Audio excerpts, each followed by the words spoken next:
అధ్యక్ష, mega DSC మీద ఈరోజు ఈ రాష్ట్రంలో ఒక కన్ఫ్యూజన్ క్రియేట్ చేద్దామని చెప్పి అపోజిషన్ పార్టీ ఈరోజు రాష్ట్రంలో చాలా కన్ఫ్యూజన్గా మాట్లాడటం వాస్తవానికి రాజకీయ పార్టీలు, రాజకీయ నాయకులు, ఒక ప్రభుత్వం 1924 మధ్యలో ఈ ఆంధ్రప్రదేశ్ రాష్ట్రంలో ఒక ప్రభుత్వంలో ఉండే వ్యక్తులు, మంత్రులు, ముఖ్యమంత్రితో సైతం మాట్లాడుతున్న తీరు చూస్తూ ఉంటే అసలు వీరికి ఏమీ తెలియకుండా 5 సంవత్సరాలు గడిచిపోయిందా అనే పరిస్థితి కనపడుతుంది అధ్యక్ష.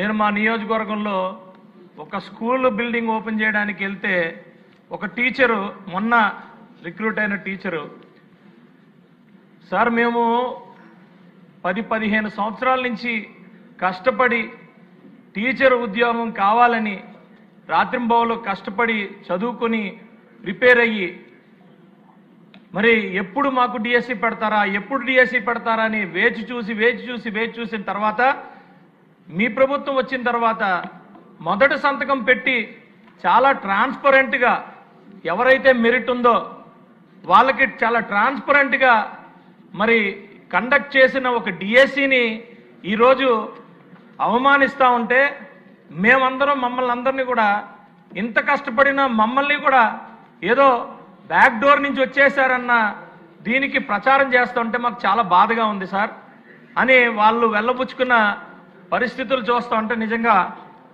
వీళ్ళకి వాళ్ళ సొంత ఎజెండాలు తప్పితే ఒక ప్రభుత్వం అన్నా, ట్రాన్స్పరెన్సీ అన్నా, ప్రజలన్నా ఎవరి మీద కూడా వాళ్ళకి విలువ లేదనేది అక్కడ నిదర్శనంగా కనపడుతుంది అధ్యక్ష.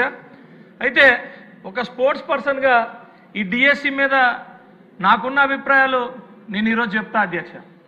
మీరు అలాగే స్పీకర్ గారు అసెంబ్లీలో స్పోర్ట్స్ కండక్ట్ చేస్తే పెద్ద అంటే మీరు కూడా అలాగే పెద్ద అయిన బుచ్చయ్య చౌదరి గారు కానీ అందరం కూడా పార్టిసిపేట్ చేసి ఒక మంచి వాతావరణంలో ఈ ఆంధ్రప్రదేశ్ రాష్ట్రంలో స్పోర్ట్స్ ఎంత ఇంపార్టెంట్ అనే దాని మీద మరి అందరికీ ఒక మెసేజ్ ఇవ్వటం జరిగింది అధ్యక్ష. దాని తర్వాత రిజల్ట్స్ కూడా ఆ మెసేజ్ తర్వాత అక్కడ డెవలప్మెంట్స్ స్కూల్ లెవెల్లో కానీ అలాగే డిస్ట్రిక్ట్ లెవెల్లో కానీ కాలేజ్ లెవెల్స్లో కానీ ఆ ఇంపాక్ట్ ఎంత ఉందో మాకు తెలుసు అధ్యక్ష. ఎందుకంటే మేము కూడా స్పోర్ట్స్ పర్సన్ కాబట్టి ఒక్కసారే కాకుండా 2వ సంవత్సరం కూడా మీరు కండక్ట్ చేయించారు. అలాగే ఈరోజు మనల్ని చూసి వేరే స్టేట్స్ కూడా స్పోర్ట్స్ కండక్ట్ చేస్తూ ఉన్నారు. అయితే ఇక్కడ ఎందుకు ఈ మాట నేను మాట్లాడుతున్నాను అధ్యక్ష, 140 కోట్ల ప్రజలున్న దగ్గర మనం సాధించే ఒలింపిక్ మెడల్స్ కానీ మనం సాధించేవి చాలా తక్కువ అధ్యక్ష. వీటిని గుర్తించి స్కూల్ స్థాయి నుంచి కూడా పిల్లల్ని డెవలప్ చేసుకోవాలనే పరిస్థితి ఒక స్పోర్ట్స్ పర్సన్గా నాకైతే, ఎందుకంటానంటే ఒక పీఈటీ స్కూల్ లెవెల్లో స్పోర్ట్స్ డెవలప్ చేయడం అంటే ఎంత ఇంపార్టెంటో అది మాకు తెలుసు అధ్యక్ష.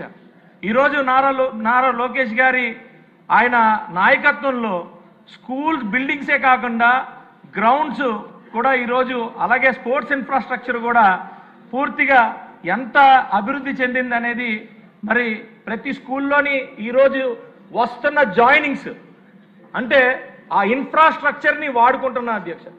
ఒకప్పుడు గవర్నమెంట్ స్కూల్లోని మరి రూమ్స్ సరిగ్గా ఉండేవి కాదు, అకామిడేషన్ సరిగ్గా ఉండేది కాదు, ఫుడ్ సరిగ్గా ఉండేది కాదు, అలాగే ఆ గ్రౌండ్ ఉందంటే గ్రౌండ్ అంతా తుప్పలు అవి పెట్టి పెరిగిపోయి ఉండేవి.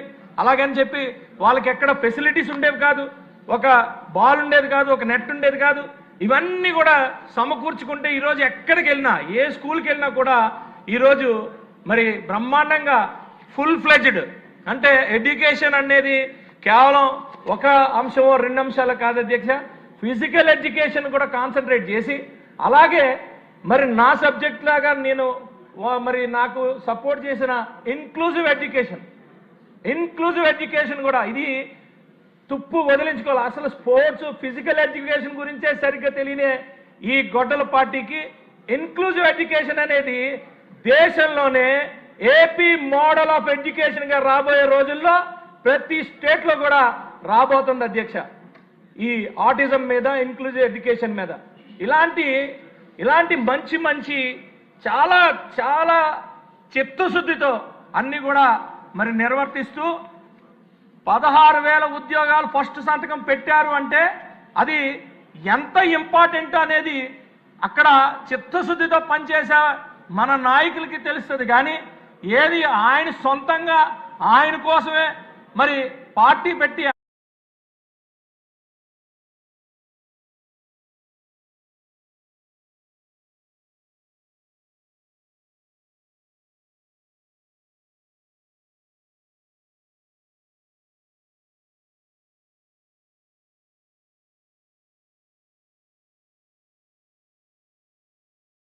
ఆయన కోసమే కనీసం నేషనల్ ఫ్లాగ్ కూడా అక్కడికి వెళ్ళి గౌరవం ఇవ్వలేని వ్యక్తికి ఎలా తెలుస్తుంది అధ్యక్ష? మా దగ్గరికి వచ్చిన ఒక పెద్ద నాయకుడు, ఆయన పేరు నేను ప్రస్తావించలేను, కానీ వాళ్ళ పార్టీ ఆవిర్భావ దినోత్సవంలో ఆయన హైదరాబాద్లో ఉంటే పదండి జెండా మరి వెళ్ళి ఎగరేద్దామంటే మీరు ఎగరేసేయండి అన్న జెండా, ఏది వాళ్ళ పార్టీదే. అలాంటి ఒక వ్యక్తి ఈరోజు మాట్లాడితే ఎలా మాట్లాడతాం అధ్యక్ష? నేను అడుగుతుంది ఏంటంటే, అసలు గేమ్స్ గురించి కానీ స్పోర్ట్స్ గురించి కానీ మీకు తెలుసా? ఇందులో ఎక్కడైతే ఈ డిఏ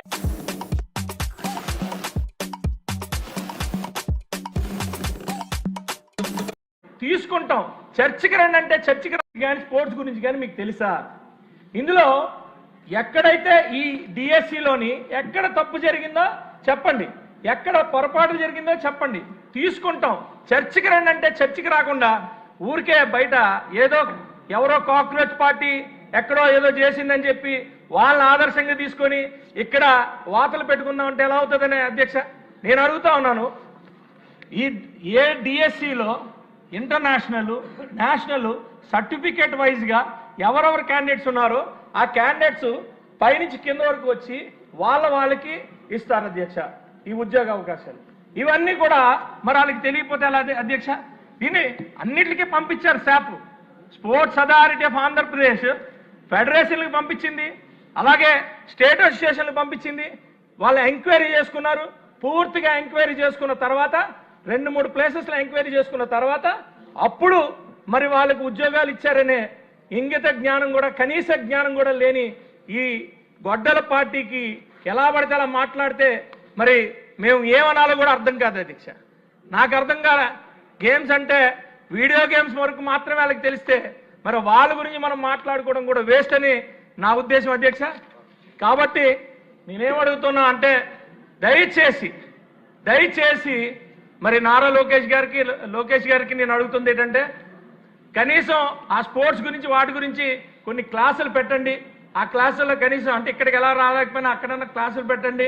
ఎడ్యుకేషన్ అంటే చెప్పండి, ఎలాగా ఇచ్చేస్తారో చెప్తే మరి కనీసం ఈ టైం అన్నా వేస్ట్ అవ్వకుండా ఉంటుందని చెప్పి లోకేష్ గారికి నేను అడుగుతా ఉన్నాను అధ్యక్ష.